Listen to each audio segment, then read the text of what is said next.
So again, this is an assumption. So I would like you to comment on whether this is true or false and why. So we'll start with Dr. Aisha.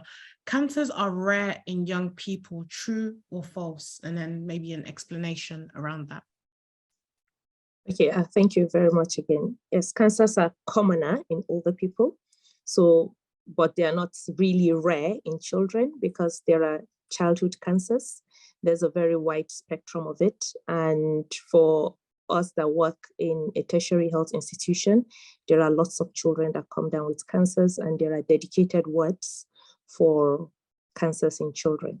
So it's not rare per se, as in it's almost not existing. It's there, but it's not as common as cancers in the elderly. That's in older people. So there are cancers in children, and there are specific cancers that occur in children, even though some cancers that occur in the older people can also occur in children, but children have specific cancers that are commoner in that population.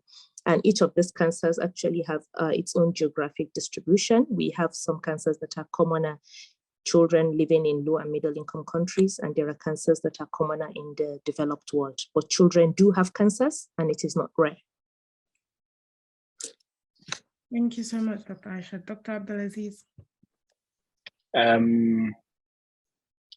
I'm going to have a slightly more political answer to that question. And it depends on what you define as rare, because rare is a vague word.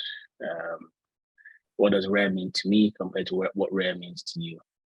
In terms of proportions, fractions, statistics, among the elderly, the proportion of older people who get cancers is a lot higher than the proportion of children that get cancer. So that means that, if you have 1 million children, you might not find more than, say 5 cancers among them, compared with if you have 1 million adults, where you'll find something in the order of 50 to 100,000 cancers among them, if you see what I mean. So from that relative perspective, it is rare in children. But in terms of the number of children who develop cancer, because there's millions and millions of children in the world, it's not such a small number that you can ignore it. Okay, so the field of pediatric oncology and things like that is real, and they're kept very busy.